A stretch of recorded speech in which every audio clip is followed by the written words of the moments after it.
സന്തോഷത്തോടെ ജീവിതം മുന്നോട്ട് കൊണ്ടുപോകുന്നതിനിടയിൽ ജീവൻ നിലനിർത്താൻ അത് കഴിയുമോ എന്ന് ഡോക്ടർമാർക്ക് പോലും ഉറപ്പ് പറയാൻ കഴിയാത്ത വിധത്തിലൊരു അപകടം സംഭവിക്കുക, അല്ലേ? അത് പലപ്പോഴും വലിയ തിരിച്ചടിയാവാറുണ്ട്. നമ്മുടെ ജീവിതം പോലും മാറിപ്പോകുന്ന അവസ്ഥയിലേക്ക് അത്തരം അപകടങ്ങൾ ഉണ്ടാവാറുണ്ട്. എന്നാൽ ആ പ്രതിസന്ധിയിൽ വർഷങ്ങളോളം ഒന്നനങ്ങാൻ പോലും കഴിയാതെ കിടക്കുക, അരയ്ക്ക് താഴെ ശരീരം തളർന്നിട്ടും മനസ്സ് തളരാതെ ജീവിതം കെട്ടിപ്പടുത്ത ഒരാളുണ്ട് കോഴിക്കോട് പെരുമണ്ണയിൽ. അയാളെ തേടിയാണ് അടുത്ത നമ്മുടെ യാത്ര.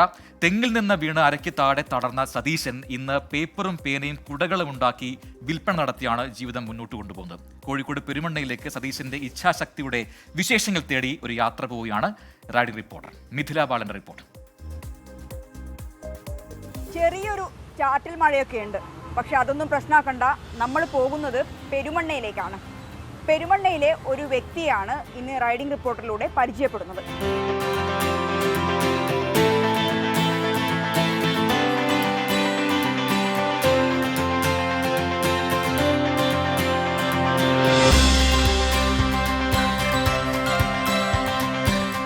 നേരത്തെ പറഞ്ഞ ആളുടെ വീട്ടിലാണ് ഇപ്പോൾ എത്തിയിട്ടുള്ളത്. ആരാണ് എന്താണ് എന്നല്ലേ, ഒരു പ്രത്യേകതയുള്ള വ്യക്തിയാണ്. അദ്ദേഹത്തെ നമുക്ക് പരിചയപ്പെടാം. അദ്ദേഹത്തിൻ്റെ വീട്ടിൽ, പെരുമണ്ണയിലെ അദ്ദേഹത്തിൻ്റെ വീട്ടിലാണ് നമ്മളിപ്പോൾ എത്തിയിട്ടുള്ളത്.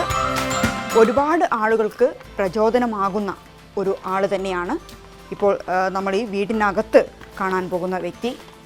ചേട്ടാ, ഇതാണ് സതീശൻ ചേട്ടൻ.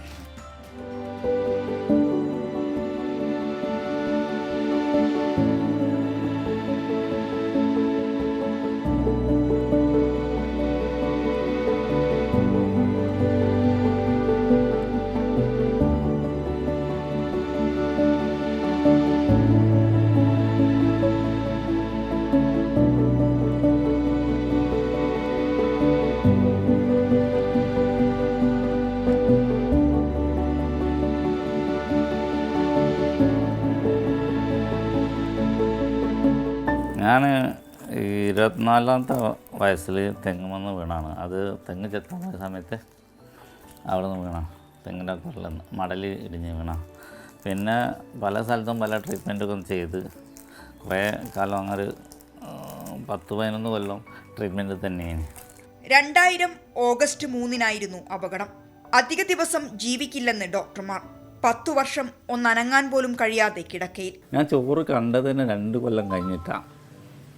വായിലിട്ട് തരിക ഒറ്റിയിട്ട് കഴുത്തിന് സാധനം കുടുക്കിയിട്ടിട്ട്. എനിക്കൊരാളെ കാണണമെങ്കിൽ ഞാൻ കിടക്കുന്ന കട്ടിലിൻ്റെ വയ്യിൽ വരണ്ടേ, എന്നാലേ കാണൂലേ. അപ്പോൾ ചോറൊന്നും കാണാൻ എനിക്ക് ഭയങ്കര ആഗ്രഹമുണ്ട്. ആ സമയത്ത് തല തീരെ പൊന്തിക്കാൻ പറ്റില്ല, കഴുത്താണ് പൊട്ടിയത്. അതുകൊണ്ട് എന്നിട്ട് ആദ്യമായിട്ട് 2 കൊല്ലത്തിന് ചോറ് കണ്ടെങ്കിൽ എന്തോ നിധിയൊക്കെ കണ്ട മാതിരി. അരയ്ക്ക് താഴോട്ട് തളർന്നിട്ടുണ്ട്, മനസ്സ് തളർന്നില്ല. ജീവിക്കണമെന്ന വാശി പതിയെ പതിയെ മനസ്സിനൊത്ത് ശരീരത്തെ മാറ്റിയെടുത്തു. പാലിയേറ്റീവ് പ്രവർത്തകരുടെ സഹായത്തോടെ സ്വയം തൊഴിൽ പഠിച്ചു. കഴിഞ്ഞ 12 വർഷമായി കുടയും പേപ്പർ പേനയും ഉണ്ടാക്കുന്നു. 3-4 കൊല്ലം കഴിഞ്ഞപ്പോൾ തന്നെ എനിക്ക് എന്തെങ്കിലും ചെയ്യണം എന്നുള്ളത്. പക്ഷേ എവിടെ പോയി ചെയ്യും? എൻ്റെ ഈ ശരീരാവസ്ഥ എനിക്ക് ഭയങ്കര പ്രശ്നമായിരുന്നു. ഒന്നാമത്തെ യൂറിൻ്റെ ഒക്കെ പ്രശ്നം ഉണ്ടായിരുന്നു, കൺട്രോളല്ലേ ഇനി.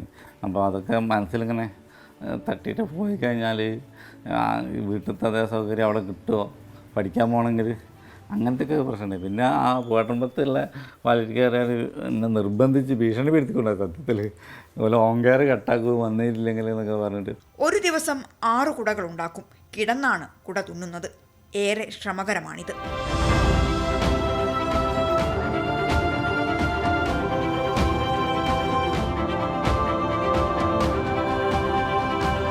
സതീശന്റെ അതിജീവന കഥ മറ്റുള്ളവർക്കും പകർന്നു നൽകുന്നുണ്ട്.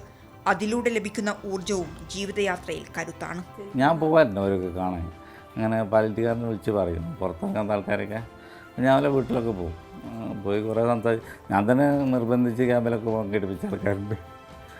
ഒന്ന് ഇറങ്ങി കിട്ടിയാൽ പിന്നെ ആക്റ്റീവ് ആയിക്കോളും. ഫസ്റ്റിലൊന്ന് അത് എൻ്റെ അനുഭവം എങ്ങനെയാണ് കൊണ്ട് എനിക്ക് പെട്ടെന്ന് മനസ്സിലാവുമല്ലോ പറയണത്. എവിടെ ഉണ്ടെങ്കിലും ആര് പറഞ്ഞാലും ഞാൻ പോകില്ല. ദൂരം ഇതൊന്നും കണക്കാക്കില്ല. ഈ കുടയും പേപ്പർ പേനയുമാണ് ഉപജീവനം. സർക്കാരിനോട് ഒരപേക്ഷ. ഞങ്ങൾ ഉണ്ടാക്കുന്ന ഉൽപ്പന്നങ്ങൾ മാർക്കറ്റ് ചെയ്യാനുള്ള എന്തെങ്കിലും ഒരു സംവിധാനം ഉണ്ടാക്കി തന്നാൽ മതി. കാരണം ഇത് ഞങ്ങൾ ഉടനെ വൻകിട കമ്പനികളോടാണ് ഞങ്ങൾ മത്സരിക്കുന്നത്.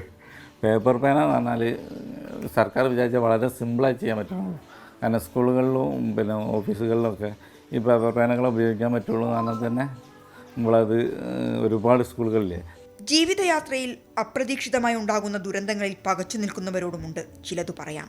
അല്ല, ഓരോടിപ്പോൾ ഇത് പറ്റിയതിനെ കൊണ്ട് നിങ്ങൾക്കൊന്നും അവസാനിക്കില്ല, നിങ്ങൾക്കൊന്നും ജീവിതത്തിലൊന്നും നഷ്ടപ്പെടില്ല.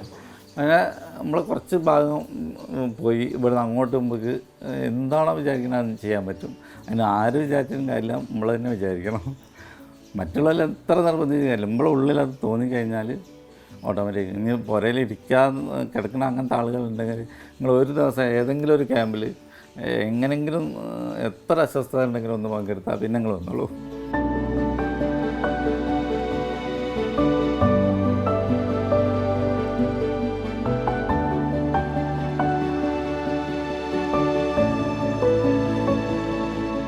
നമ്മളിപ്പോൾ കണ്ടതും കേട്ടതും അനുഭവിച്ചതുമാണ് സതീഷേട്ടൻ്റെ ജീവിതം. ഇതൊരു മാതൃകയാണ്. പ്രതിസന്ധികളിൽ തളർന്നിരിക്കുന്നവർക്ക്, ജീവിതത്തിൽ ഒന്നും ശരിയാകുന്നില്ല എന്ന് കരുതുന്നവർക്ക് മാതൃകയാക്കാം ഈ ജീവിതം. രാജേഷ് വെള്ളരിക്കുണ്ടിനും ആശിഷിനുമൊപ്പം മിഥില ബാലൻ, 24 കോഴിക്കോട്.